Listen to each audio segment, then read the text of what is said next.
Okay students, अभी तक हमने ये जो करंट इलेक्ट्रिसिटी चैप्टर है, करंट इलेक्ट्रिसिटी चैप्टर में we are discussing about the electric current, current density. Okay, तो now we are discuss the Ohm's law.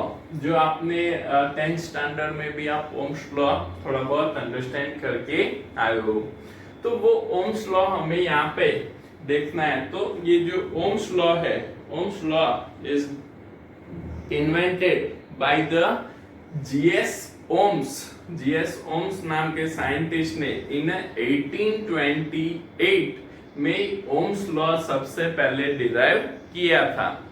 अब यहाँ पे ये जो ओम्स लॉ है, ये ओम्स लॉ हमें यहाँ पे क्या स्टेट करता है? तो in a fix physical condition current flows is directly proportional to the applied potential between two points of conductor. तो सपोज बेटा कंसीडर करो कि ये हमारा एक कंडक्टर है. ये कंडक्टर को here we applied the current flowing through this conductor is directly proportional to applied the potential between two points of the conductor. ये पॉइंट और ये पॉइंट पे हमने इसको कुछ पोटेंशियल अप्लाइड किया है. इस पोटेंशियल के डायरेक्टली प्रोपोर्शनल टू हमको यहाँ पे इसमें करंट मिलता है.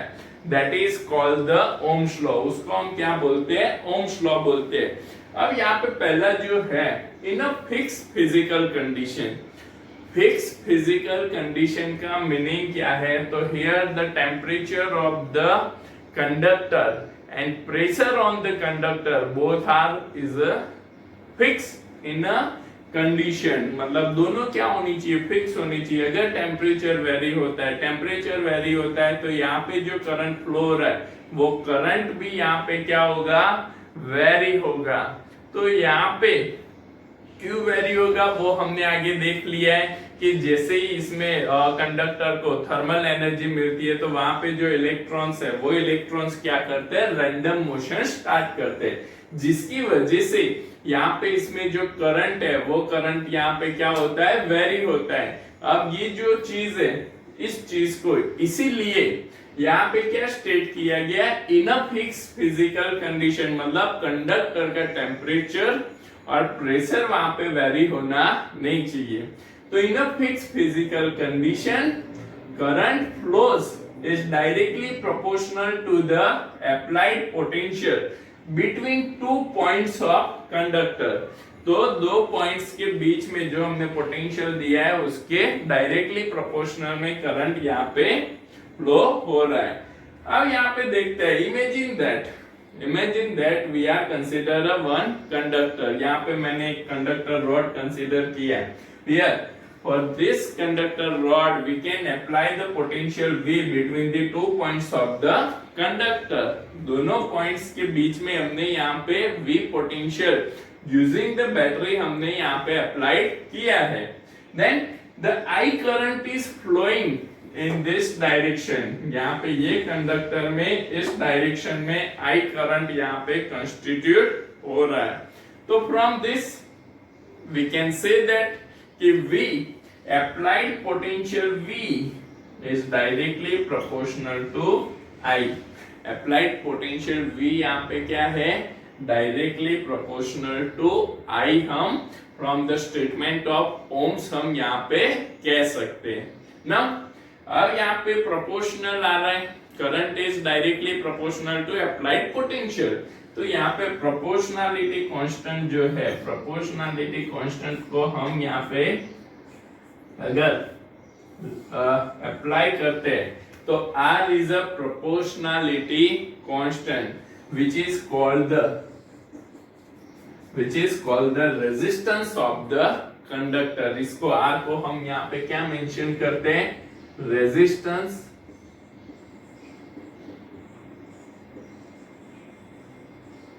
Of conductor. कंडक्टर का ये रेजिस्टेंस है. अब यहाँ पे सिंपली रेजिस्टेंस, आपको पता है कि रेजिस्टेंस क्या है, तो just simply we can say that कि रेजिस्टेंस ऑफ द कंडक्टर और resistance of the material is always oppose the flow of electron. वो क्या करते हैं, इलेक्ट्रॉन के फ्लो को अपोज करते हैं। That means it oppose the flow of current through the conductor, मतलब वो कंडक्टर में से जो करंट फ्लो हो रहा है उसको क्या कर रहे हैं, अपोज कर रहे हैं। मतलब यहाँ पे ये जो रेजिस्टेंस है, रेजिस्टेंस हमें यहाँ पे क्या करता है, करंट को अपोज करता है। मतलब कंडक्टर में ये करंट को क्या कर रहा है, यहाँ से फ्लो होने से इसको अपोज कर रहा है, कंट्रोल कर रहा है। तो यहाँ पे ये जो रेजिस्टेंस है, ये इक्वेशन आपको this statement V equals to IR is the Ohm's law, इसको हम क्या बोलते हैं, ओम्स लॉ का फॉर्मूला यहाँ पे बोलते हैं। तो यहाँ पे आपको एक तो ओम्स लॉ का स्टेटमेंट ध्यान में रखना है और यहाँ पे Ohm's law V equals to IR आपको ध्यान में रखना है। अब यहाँ पे हमने जो रेजिस्टेंस यहाँ पे लिया है, रेजिस्टेंस क्या है वो आपको एक चीज समझ में आ गया, मतलब it oppose the flow of current through the conductor. अब ये जो रेजिस्टेंस है R इक्वल्स टू क्या होगा, from the formula we can say that R equals to V by I, R equals to V by I, मतलब voltage by current ratio हमको always resistance R मिलता है। And always for the conductor, always ये ध्यान में रखना, always for the conductor यहाँ पे फिक्स कंडीशन में रेजिस्टेंस R क्या रहता है, कांस्टेंट रहता है। मतलब V by I ratio always हमको क्या मिलता है, कांस्टेंट मिलता है। For the fix condition for a conductor, conductor के लिए मतलब हम यहाँ पे कंडक्टर की जब बात करते हैं तो उसका resistance always in a fix condition it is a constant, जिसपे से हम यहाँ पे अगर इसका ग्राफ बनाए तो यहाँ पे potential V versus current I का अगर हम यहाँ पे ग्राफ प्लॉट करें, ये x एक्सिस पे मैंने वोल्टेज V लिया है और y एक्सिस पे मैंने करंट I लिया है। तो जब हम यहाँ पे प्रैक्टिकली ये कंडक्टर के लिए ग्राफ ड्रॉ करते हैं, it is always in a linear, यहाँ पे हमको ये ग्राफ कैसा मिलता है, लीनियर ग्राफ मिलता है। For a conductor it is always linear, ये हमको क्या मिल रहा है, लीनियर कैरेक्टरिस्टिक हमको यहाँ पे मिलती है। तो according to the Ohm's law, for a conductor in a fixed condition, it is behave as a linear manner, linear manner में behave करता है। इसका सिंपल मीनिंग क्या होता है, तो जब हम यहाँ पे वोल्टेज को जैसे जैसे यहाँ पे इंक्रीज करते जा रहे वैसे वैसे यहाँ पे देखो करंट भी क्या हो रहा है, इंक्रीज हो रहा है। जैसे जैसे हमने वोल्टेज को इंक्रीज किया सेम एज हम यहाँ पे क्या देख रहे हैं, करंट भी इंक्रीज हो रहा है। मतलब कि always Ohm's law follow the linear characteristic. Ohm's law में हमको क्या मिलती है, लीनियर कैरेक्टरिस्टिक हमको मिलती है। ओके, नॉन लीनियर क्या है वो हम आगे देखेंगे, बट ये चीज आपको ध्यान में रखनी है। फॉर अ कंडक्टर हमको लीनियर कैरेक्टरिस्टिक मिल रही है। Now the unit of the resistance, तो रेजिस्टेंस का यूनिट क्या होगा, voltage per ampere. R equals to क्या है, V by I, voltage per ampere. But हम नॉर्मल हमारी प्रैक्टिस में ऐसे वोल्टेज पर एम्पियर नहीं लिखते हैं, but it is called the ohm. उसको हम क्या बोलते हैं, ओम से हम इसको डिनोट करते हैं। तो ये हमारा हो गया, यूनिट इसका क्या है, ओम है। ओके, नाउ द रेजिस्टेंस, ये जो रेजिस्टेंस है यूनिट हमको पता चल गया, यूनिट इसका क्या है, ओम है। ओके, एंड इससे सिंबल में हम कैसे डिनोट करते हैं, तो ऐसे हम इसको सिंबल में डिनोट करते हैं। अब यहाँ पे हम देखते हैं, तो resistance is depends on the material. अब ये किस पे डिपेंड करता है, तो resistance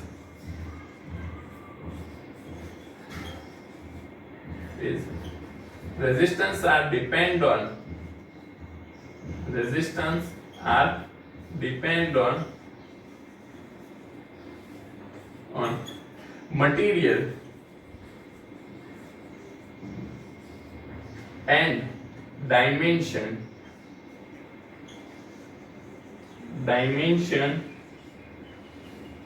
of conductor. Dimension of conductor ये किस पे डिपेंड करते हैं? तो resistance R depend on material and dimension of conductor. तो इसको हम समझते हैं कि ये जो सपोज मटेरियल है, सपोज मेरे पास कंडक्टर की बात अगर हम करें तो मेरे पास एज अ कंडक्टर एल्यूमिनियम है, कॉपर वायर है, सेम है सिल्वर है और गोल्ड है। तो सबसे ज्यादा कंडक्टिविटी अगर हम देखें तो सबसे ज्यादा कंडक्टिविटी किसकी होती है? गोल्ड की सबसे ज्यादा कंडक्टिविटी है।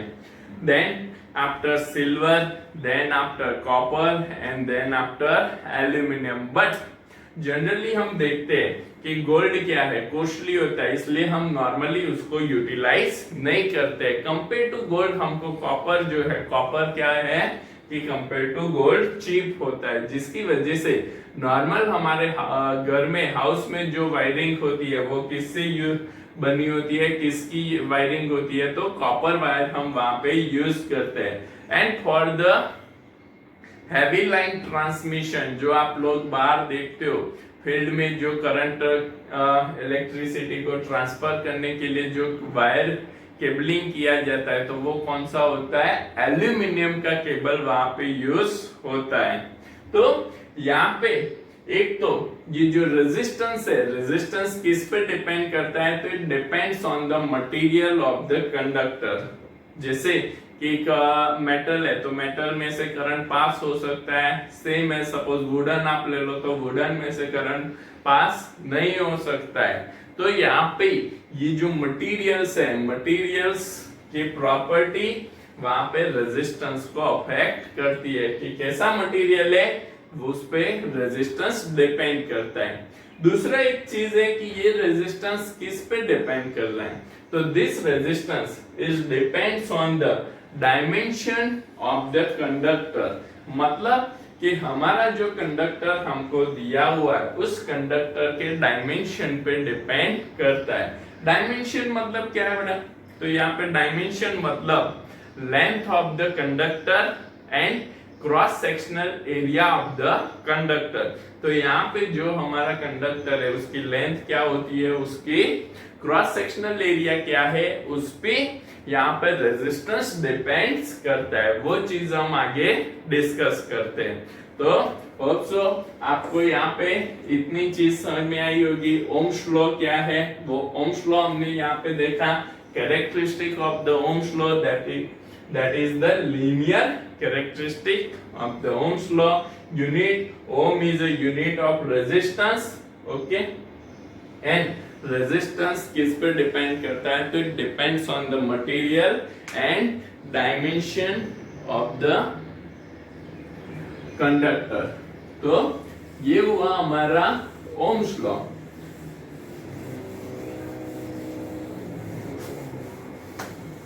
अब आगे हम डिस्कस करते हैं how the resistance is depends on the dimensions. Dimensions पे वो कैसे डिपेंड करते हैं।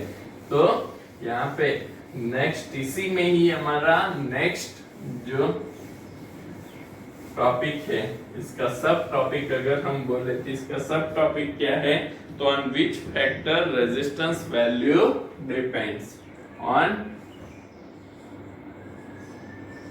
which factor resistance value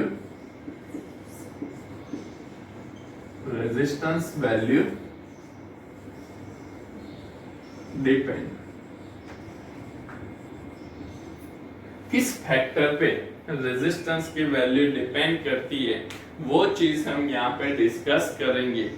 don't worry, यहाँ पे मैंने ये सारी चीजें आपको नोट्स में दे रखी है, तो आप इसको यहाँ पे नोट डाउन कर सकते हो। तो on which factor resistance value depend, जिसमें हम यहाँ पे बेटा एक कंडक्टर कंसीडर करते हैं जिसकी लेंथ हमको यहाँ पे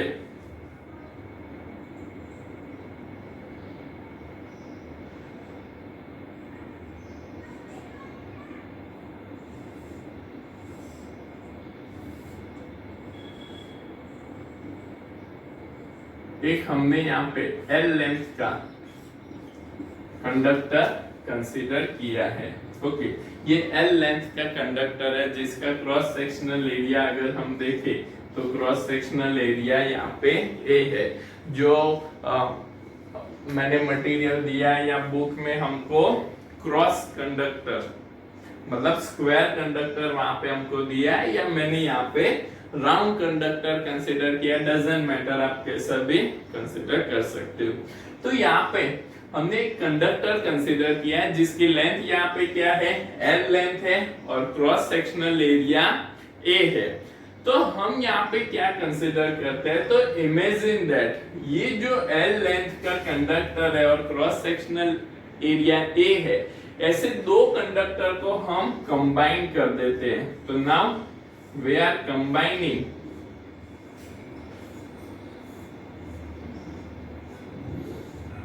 देन टू, इसकी लेंथ क्या होगी बेटा, L हो गई, इसकी लेंथ भी L हो गई, इसका क्रॉस सेक्शनल एरिया तो क्या रहेगा, A रहेगा, इसका क्रॉस सेक्शनल एरिया क्या रहेगा, A रहेगा। Now here we consider that we can apply the V potential। जब हमने यहाँ पे इसको V potential अप्लाई किया है, that time current through the conductor is I। इसमें से कितना करंट फ्लो हो रहा है, I जितना करंट यहाँ पे फ्लो हो रहा है। तो हमने इसको V potential अप्लाई किया है, तो imagine that we can apply the V potential to the L length conductor and L length and A cross sectional area conductor। V जितना पोटेंशियल हम यहाँ पे इसको अप्लाई कर रहे, तो यहाँ पे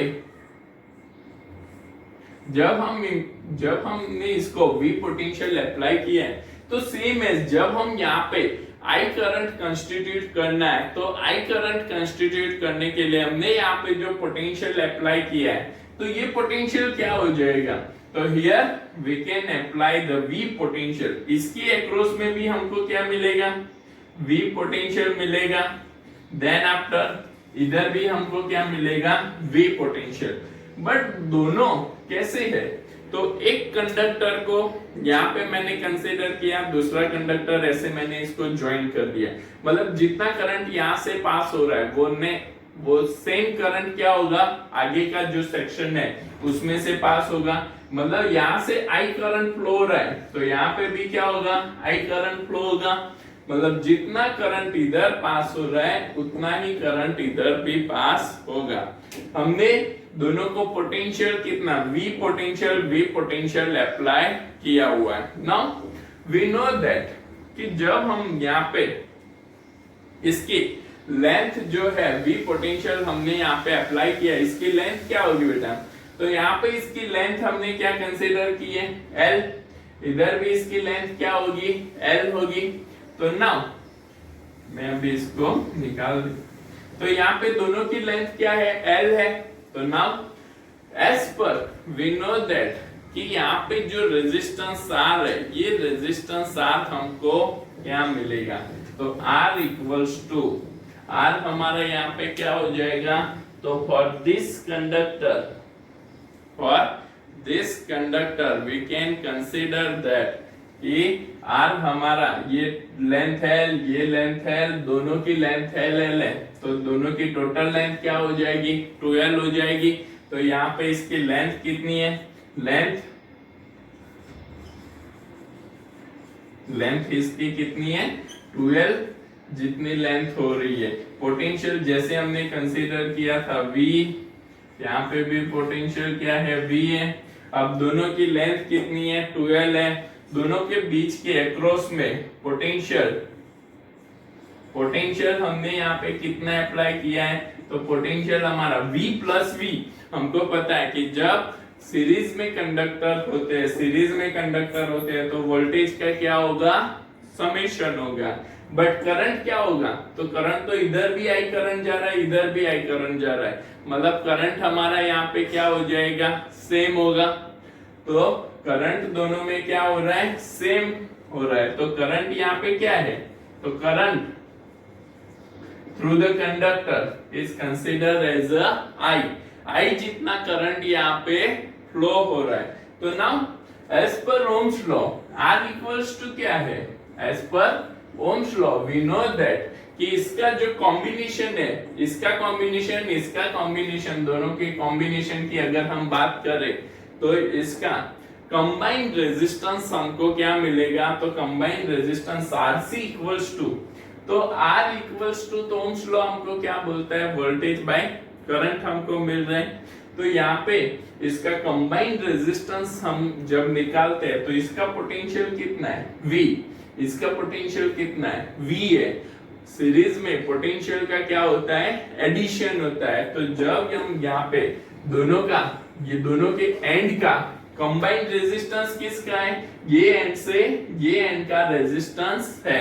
तो ये एंड से ये एंड का रेजिस्टेंस जब हम निकालते हैं तो इसका total potential divide by the total current flowing through the conductor. इस कंडक्टर में से कितना करंट फ्लो हो रहा है, तो करंट तो आई जितना फ्लो हो रहा है, जबकि इसका वोल्टेज कितना था, तो वोल्टेज V प्लस V कितना हो गया, 2V। तो RC इक्वल्स टू, अब we know that V by I तो क्या था, रेजिस्टेंस R था। V by I क्या था, resistance R। We know that R equals to V by I है। तो हमने यहाँ पे इसकी R equals to V by I की वैल्यू यहाँ पे पुट की, तो हमको ये RC इक्वल्स टू क्या मिला, 2R हमको यहाँ पे मिल रहा है। अब यहाँ पे हम देखते हैं, तो हमने यहाँ पे लेंथ कितना लिया है, लेंथ ऑफ द कंडक्टर क्या हो रहा है, लेंथ यहाँ पे क्या हो रहा है, 12 जितना लेंथ है। क्रॉस सेक्शनल एरिया चेंज हो रहा है, नहीं, क्रॉस सेक्शनल एरिया तो कितना है,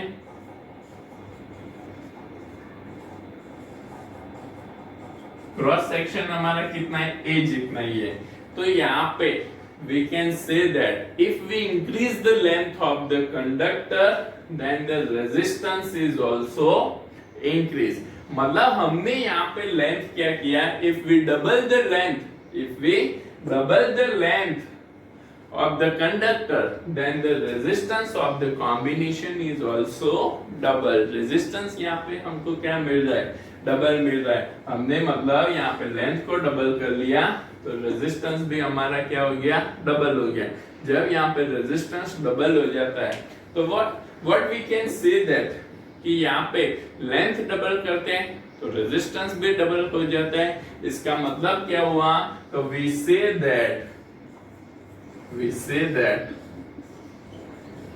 resistance R is directly proportional to length L हुआ। रेजिस्टेंस R क्या हुआ, is directly proportional to length L। इस पे से हम ये कह सकते हैं, समझना, यहाँ पे लेंथ हमने डबल किया तो रेजिस्टेंस भी क्या हो गया, डबल हो गया। जब रेजिस्टेंस डबल हो गया तो इसका मतलब सीधा साधा सिंपल मतलब क्या निकल सकता है कि भाई यहाँ पे लेंथ जैसे वेरी करती है वैसे रेजिस्टेंस भी वेरी करता है। मतलब रेजिस्टेंस यहाँ पे क्या हो रहा है, directly it depends directly proportional to length. Resistance is directly, suppose आप यहाँ पे लेंथ को 4 टाइम्स कर लेते हो तो रेजिस्टेंस भी क्या हो जाएगा, 4 टाइम्स हो जाएगा। सपोज आप लेंथ को हाफ कर लेते हो तो रेजिस्टेंस भी क्या हो जाएगा, हाफ हो जाएगा। तो यहाँ पे रेजिस्टेंस लेंथ के डायरेक्टली प्रोपोर्शनल होता है। अब हम दूसरी चीज बात करते हैं कि here we consider same conductor को हम यहाँ पे कंसीडर करते हैं, बट यहाँ पे हम क्या कर रहे हैं, तो दोनों कंडक्टर को का जो क्रॉस सेक्शनल एरिया है, क्रॉस सेक्शनल एरिया को हम हाफ कर लेते हैं। तो here we can connect the two conductors जिसकी लेंथ कैसी है, L लेंथ है यहाँ पे, इसकी भी लेंथ क्या है, L है। बट दोनों का जो क्रॉस सेक्शनल एरिया है, क्रॉस सेक्शनल एरिया क्या हो जाता है, A/2। इसका भी क्रॉस सेक्शनल एरिया क्या हो जाएगा, A/2। अभी समझना, दोनों को क्या किया, कंडक्टर को हमने हाफ कट कर लिया। समझना, on a length wise we can cut the conductor.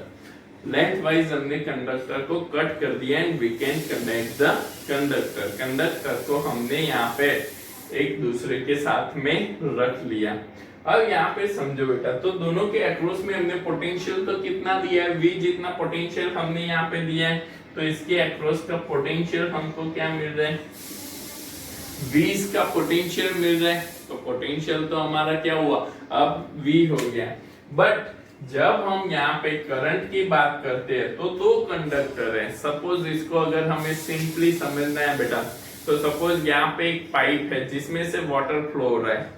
अब इसको हमने यहाँ पे दो पाइप से कनेक्ट कर देते हैं, जिसमें इससे क्या है, हमारा क्रॉस सेक्शनल एरिया क्या है, हाफ हो जाता है। तो ऐसी दो पाइप हमने यहाँ पे कनेक्ट कर ली। Then the water is divided into two pipe equally. दोनों कैसी है, इक्वल डायमीटर की है। दोनों का टोटल डायमीटर किसके जितना है, इसके जितना है। तो यहाँ पे करंट क्या हो रहा है, current is equally divided in to pipes. तो यहाँ पे करंट इक्वली डिवाइड हो रहा है।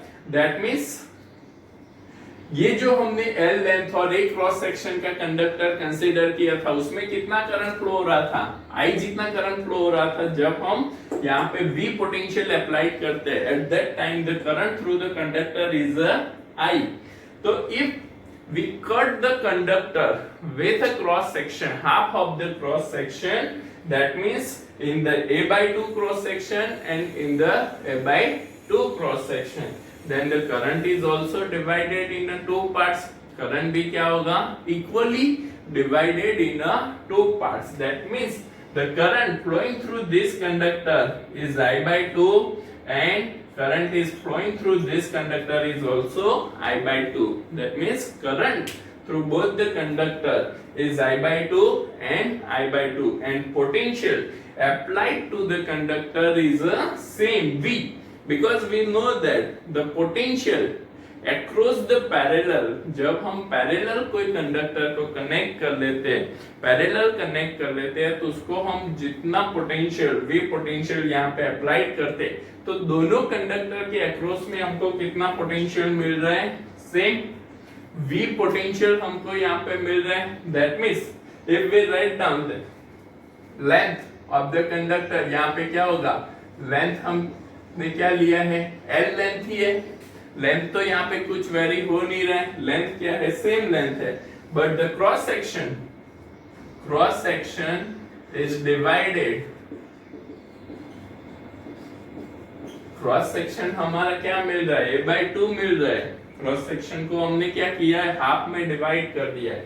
तो टोटल क्रॉस सेक्शन एरिया पहले कितना था, A था। तो जब हमने इसको हाफ में डिवाइड कर दिया, तो ये क्रॉस सेक्शन हमारा क्या हो गया, हाफ क्रॉस सेक्शन A/2 हमको मिल रहा है। नाउ द करंट, तो यहाँ पे पोटेंशियल हमारा क्या हो गया, तो पोटेंशियल तो जब दोनों पैरेलल में कनेक्ट है, तो पोटेंशियल तो कितना रह रहा है, V सेम। बट करंट यहाँ पे क्या हो रहा है, तो current is divided, single conductor में से कितना करंट फ्लो रहा है, I/2 करंट फ्लो रहा है। तो करंट हमारा क्या हो गया, I/2 जितना करंट फ्लो होता है।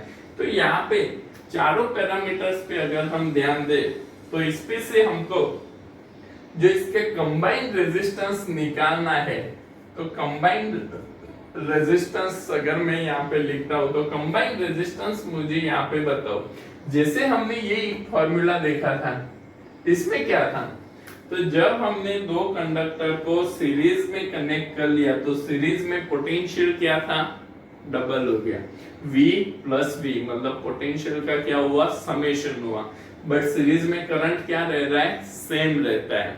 सीरीज में करंट क्या रहता है, सेम रहता है, वो डिवाइड नहीं होता है। जैसे अभी हमने एक पाइप का एग्जांपल लिया कि we consider the pipe with the cross section A, उसके साथ मैं दूसरी पाइप भी सेम क्रॉस सेक्शन की यहाँ पे इसके साथ कनेक्ट कर लेता हूँ, तो जितना वाटर इसमें से फ्लो हो रहा है, same amount of water is flowing through the next pipe. तो यहाँ पे दोनों में same amount of water flow हो रहा है, तो दोनों क्या हो गए, सीरीज हो गए।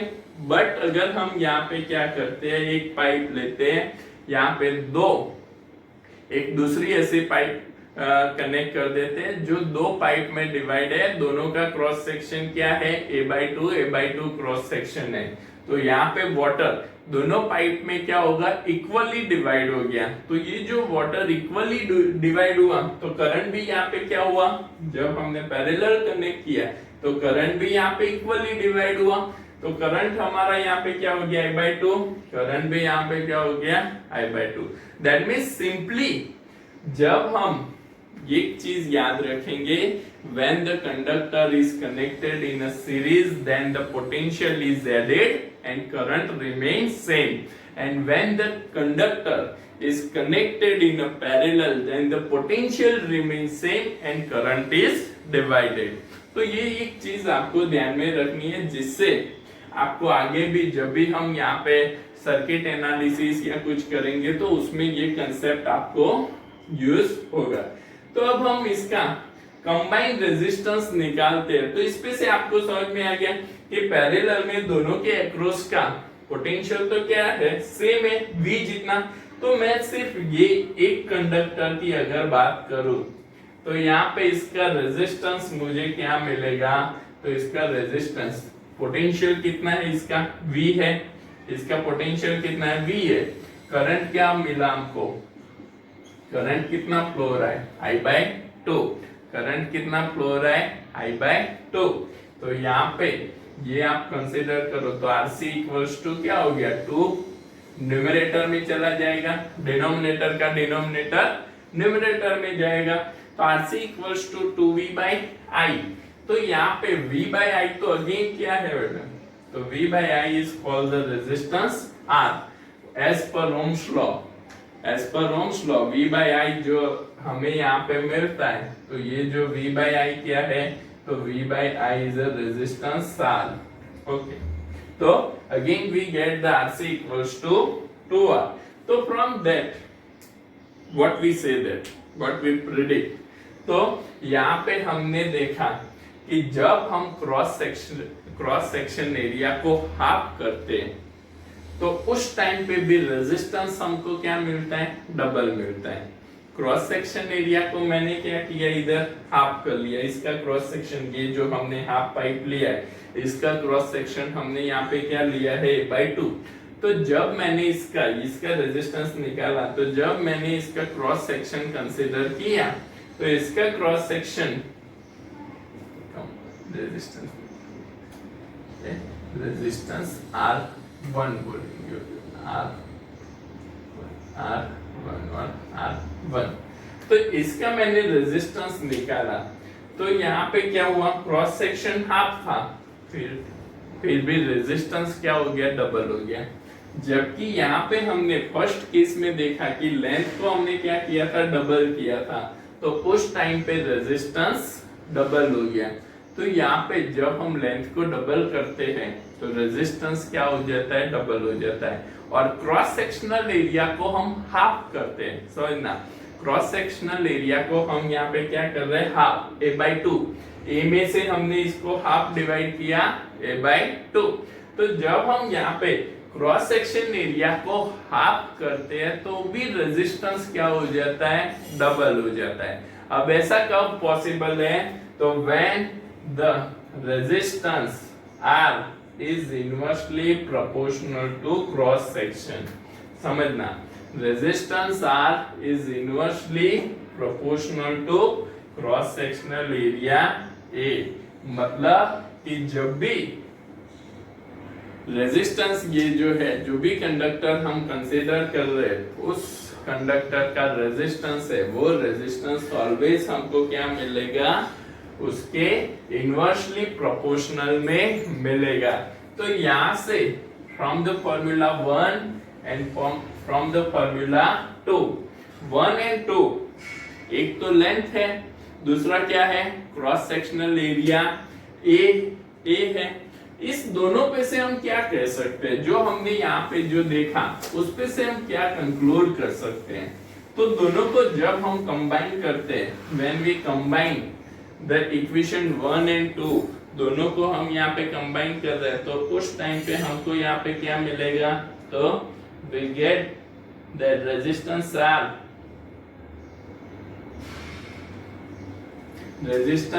R is proportional to, directly proportional to क्या है, length and inversely proportional to area। मतलब from the equation 1, that is the resistance R is directly proportional to length, and from the equation 2, resistance R is inversely proportional to area। We can say that resistance is proportional to L by A। Resistance दोनों को combine कर देते हैं हम, तो यहाँ पे resistance हमको क्या मिलेगा, तो resistance is directly proportional to L by A। ये एक चीज आपको ध्यान में रखनी है, ओके, कि रेजिस्टेंस किस पे डिपेंड करता है, लेंथ के डायरेक्टली और क्रॉस सेक्शनल एरिया के इनवर्सली ये प्रोपोर्शनल होता है। अब जब हम यहाँ पे प्रोपोर्शनलिटी देखते हैं, तो प्रोपोर्शनलिटी कांस्टेंट प्लेस करते हैं, तो R equals to rho L by A। R equals to क्या हुआ, rho L by A। Rho is a proportionality constant जिसको हम बोलते हैं रेजिस्टिविटी।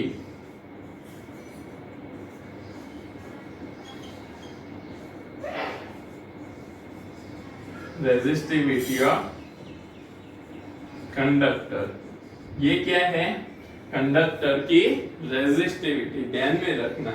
तो ये जो रेजिस्टिविटी है बेटा, ये रेजिस्टिविटी किस पे डिपेंड करती है, तो it depends on the material of the conductor. किस चीज का हमने मटेरियल यूज किया है, किस चीज का हमने कंडक्टर लिया है।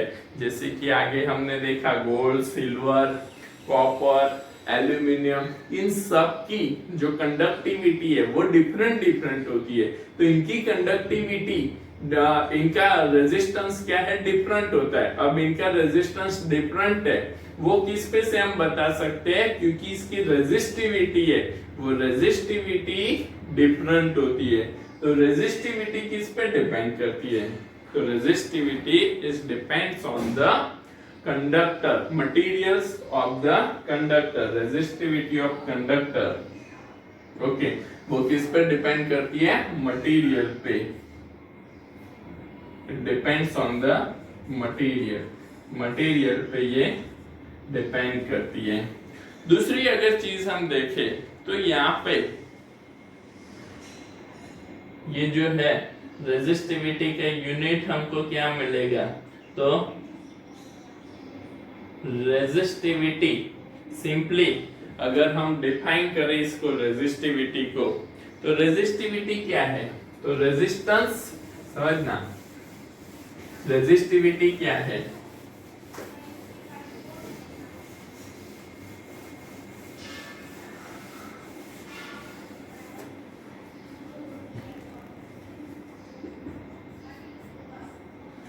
तो R equals to rho L by A है।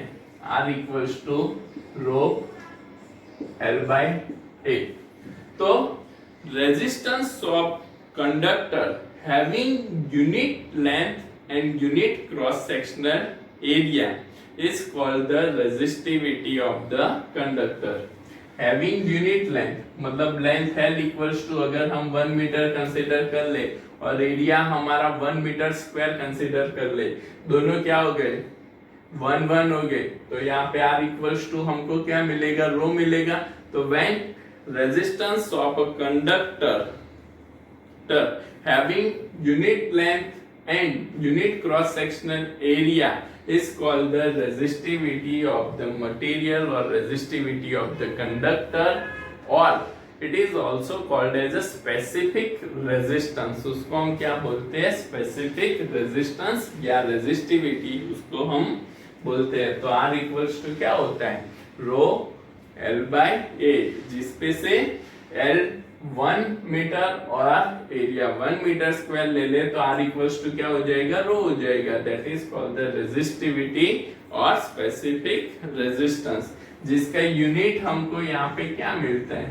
तो यूनिट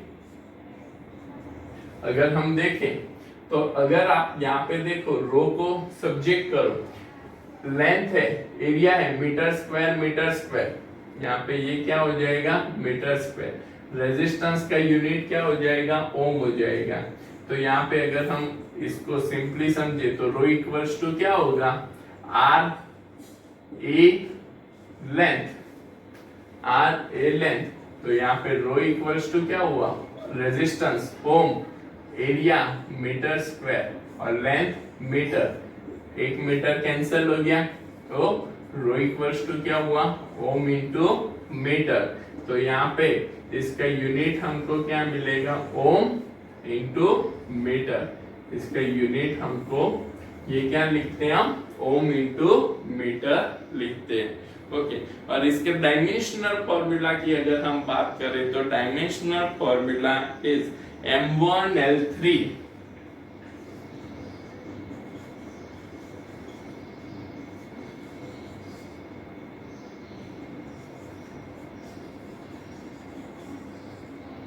डायमेंशनल फॉर्मूला इसका क्या है, M1 L3 T minus 3 A minus 2, M1 L3 T minus 3 A minus 2 is the dimensional formula of the resistivity। ये आपको बेटा ध्यान में रखना है, कई बार हमको dimensional formula of the resistivity पूछते हैं तो वो आप यहाँ पे बता सकते हो।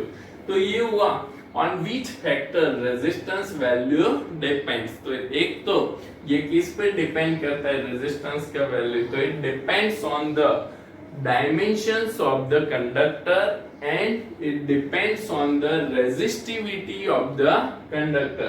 इस पे ये डिपेंड करता है, किस पे डिपेंड करता है, रेजिस्टिविटी और डायमेंशन पे डिपेंड करता है। तो ये हुआ हमारा रेजिस्टेंस और रेजिस्टिविटी।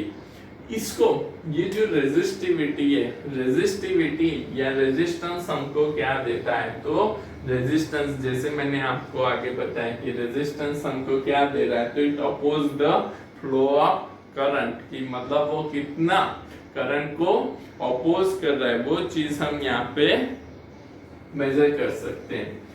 अब इस पे से ये जो रेजिस्टिविटी हमने देखा, ये रेजिस्टिविटी पे से हम इसका कंडक्टर का एक दूसरा पैरामीटर यहाँ पे डिफाइन कर सकते हैं, that is the conductance and conductivity.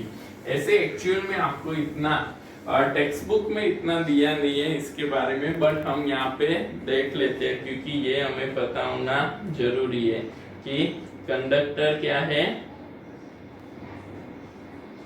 और इसकी कंडक्टिविटी क्या है। तो व्हाट आर कंडक्टेंस,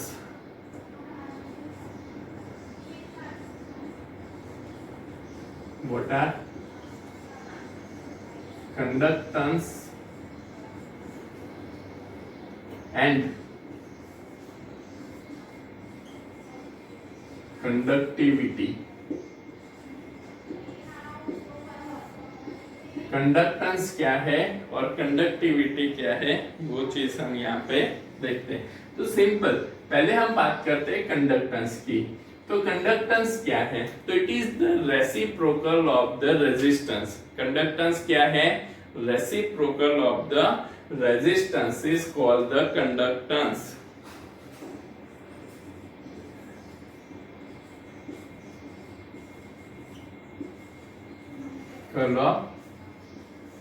Resistance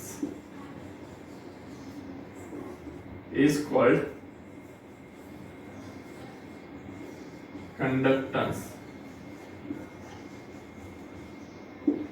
अब यहाँ पे कंडक्टेंस को हम कैसे डिनोट करते हैं, it is denoted as a capital G। Capital G से हम इसको डिनोट करते हैं। तो कंडक्टेंस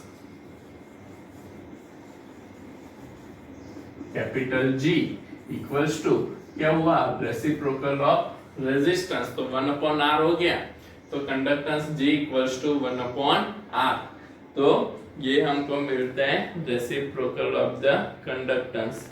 अब आगे हम देखते हैं, तो यहाँ पे conductance G equals to 1/r हमको मिला।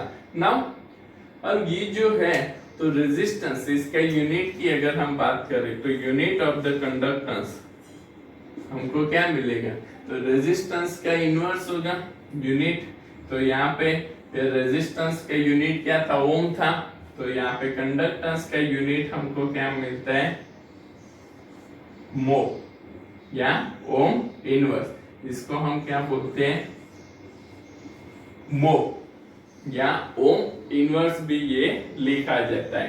तो यूनिट इसका क्या है, मो है या ओम इनवर्स।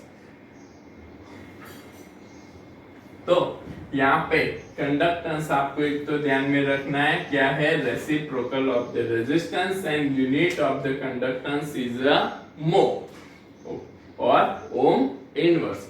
सेकेंड है कंडक्टिविटी, तो कंडक्टिविटी सेम एज कंडक्टेंस जैसे था वैसे ही reciprocal of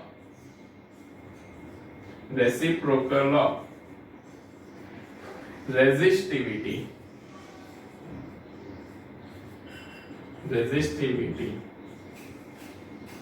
is called conductivity, इसको हम क्या बोलते हैं, कंडक्टिविटी बोलते हैं। तो ये हमारा रेसिप्रोकल ऑफ कंडक्टिविटी। अब कंडक्टिविटी को हम कैसे लिखते हैं, तो conductivity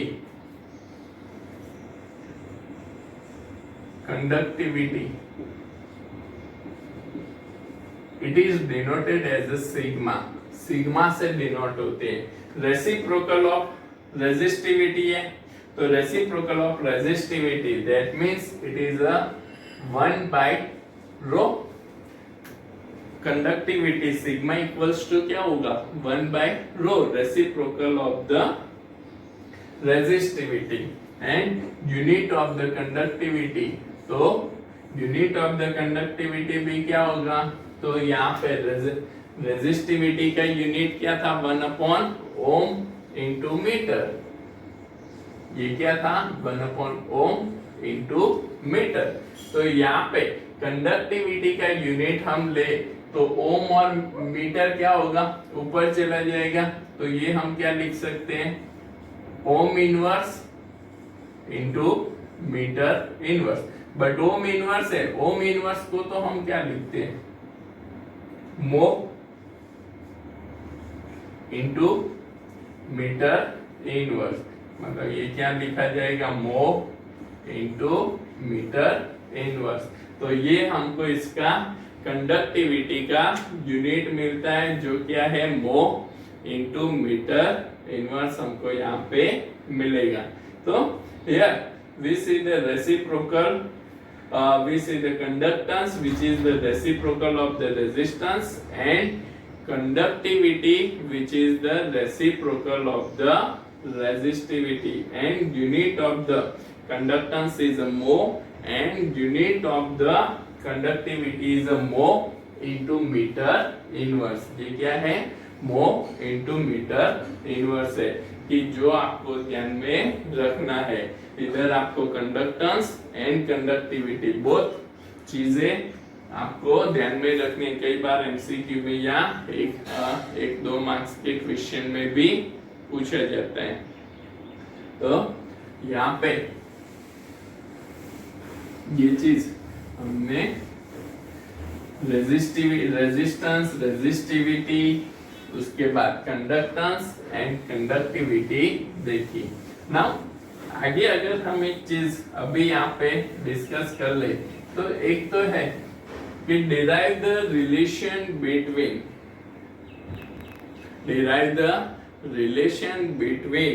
current density and electric field के दोनों के रिलेशन हमको यहाँ पे लेने। ऐसे भी हमको कई बार पूछा जाता है कि derive the Ohm's law derive the Ohm's law in form of electric conductivity, ऐसे भी इसको हम in form of current density, in form of current density. तो derive the Ohm's law in current density.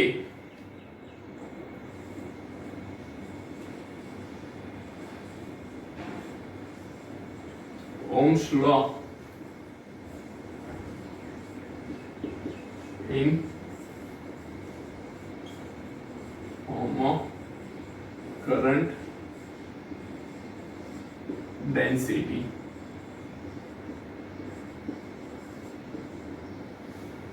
तो यहाँ पे आपको करंट डेंसिटी भी पता है और ओम्स लॉ भी पता है, तो हम यहाँ पे क्या कंसीडर करते हैं, तो here we consider a conductor with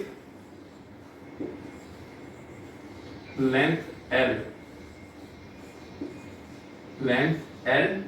and cross section area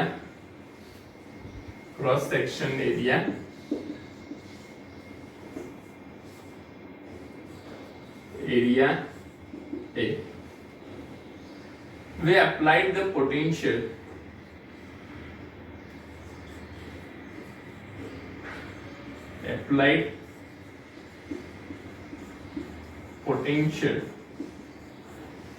V at 2 points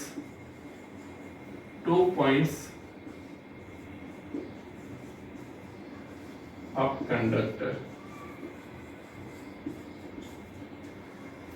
तो हमने V पोटेंशियल, ये दो पॉइंट्स है, एट 2 पॉइंट्स ऑफ कंडक्टर हम अप्लाइड कर रहे हैं at that time. So E electric field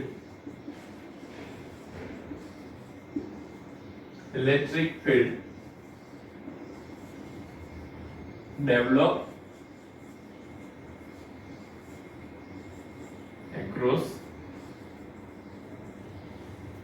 across conductor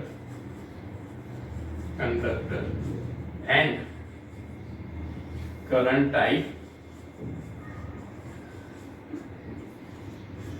flows through conductor।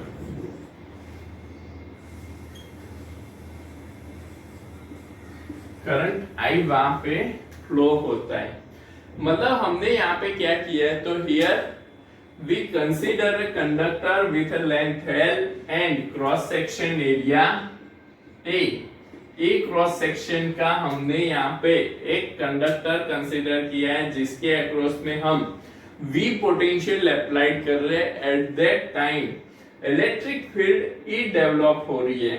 Okay, तो इलेक्ट्रिक फील्ड जब भी डेवलप होती है across the potential, at that time we know that the current is constitute in a conductor. Conductor में current constitute होता है। तो now from the electric potential, second chapter में आपने पढ़ा होगा, तो इलेक्ट्रिक पोटेंशियल और इलेक्ट्रिक फील्ड का रिलेशन क्या है, तो V equals to electric field into distance D, potential equals to electric field into length L या डिस्टेंस। तो V equals to E into L हमको यहाँ पे पता है। दूसरा हमको यहाँ पे फॉर्मूला क्या पता है, तो V equals to I into R। V equals to हमको क्या पता है, I into R from the Ohm's law. Now अब यहाँ पे हमको ये जो ओम्स लॉ है, ओम्स लॉ पे से रेजिस्टेंस R हमको L लेंथ है, यहाँ पे लेंथ क्या है बेटा, L है, क्रॉस सेक्शनल एरिया क्या है, A है। तो R हम यहाँ पे क्या लिख सकते हैं, तो R equals to rho L by A। R equals to हम क्या लिख सकते हैं, rho length L of the conductor by area A। अब यहाँ पे from this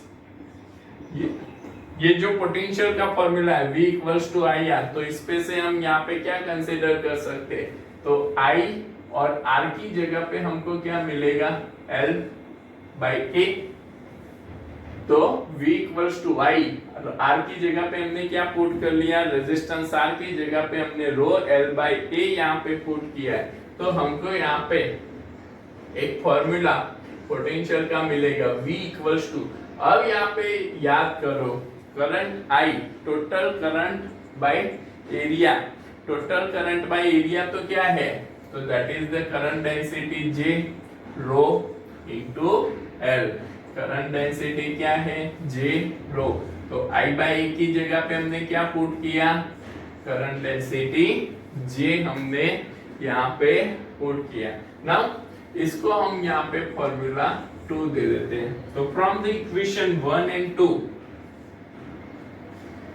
from 1 and 2, equation 1 and 2 हम यहाँ पे दोनों को क्या कर सकते हैं, 1 क्या है, potential V equals to into L, same potential हमने यहाँ पे कंडक्टर को अप्लाई किया है, and potential V equals to J rho L, तो यहाँ पे ये भी पोटेंशियल सेम है, दोनों पोटेंशियल सेम है, तो यहाँ पे हम दोनों की वैल्यू पुट करते हैं, तो ये क्या मिलेगा, J into rho into L। तो यहाँ पे ये जो लेंथ L है, लेंथ L हमारी यहाँ पे क्या हो जाएगी, कैंसल हो जाएगी। Now we know that resistivity तो क्या है, 1 कंडक्टिविटी, अभी हमने देखा resistivity, conductivity is reciprocal of resistivity, तो रेजिस्टिविटी भी क्या होगी, resistivity is reciprocal of the conductivity. तो इसको अगर हम इसमें पुट करते हैं तो E इक्वल्स टू क्या हुआ, J बाई सिग्मा, तो J इक्वल्स टू हम यहाँ पे क्या लिख सकते हैं, sigma into E, J equals to क्या होगा, सिग्मा इंटू E। तो current density is equals to conductivity of the material and into electric field E, तो it is also vector quantity. Current density क्या थी, वेक्टर क्वांटिटी थी, तो यहाँ पे हम इसको वेक्टर फॉर्म में लिखे तो ये क्या हो जाएगा, J vector is equals to sigma into E vector, J vector equals to sigma into E vector. कई बार यहाँ पे क्या बोला जाता है, derive the Ohm's law in a vector form, तो ये भी क्या हुआ, Ohm's law in a vector form हम कह सकते हैं। तो J vector equals to sigma into E vector, तो ये रिलेशन भी आपको ध्यान में रखना है। कई बार हमको यहाँ पे ऐसा भी पूछते हैं, derive the relation between the current density and electric field, तो वो भी हमको पता होना चाहिए, सारी चीजें हमको पता है, बट क्वेश्चन कैसे ट्विस्ट करके पूछते हैं वो हमको समझ में आना चाहिए। Derive the Ohm's law in form of current density, या आइदर से derive the vector form of the Ohm's law, तो भी यही लिखना है, and derive the relation between the current density and electric field, तो उसमें भी हमें ये लिखना है। तो यहाँ पे ये जो हमने आज का लेक्चर जो देखा वो क्या था, तो टोटली हमने ओम्स लॉ क्या है, वो ओम्स लॉ की सारी चीजें, what is the Ohm's law, what is the resistance, what is the resistivity, what is the conductance, what is the conductivity and vector form of the Ohm's law हमने यहाँ पे derive किया। ये सारी चीजें मैंने नोट्स में भी बना ली है, वो नोट्स भी मैं आपको पीडीएफ में दे दूंगा, तो आप उसके हिसाब से, नोट्स के हिसाब से आपकी नोटबुक में इसको नोट डाउन कर लो, जो आपको एग्जाम में प्रिपरेशन के लिए काम आएगा। तो आज के लेक्चर के लिए इतना, ओके, थैंक यू।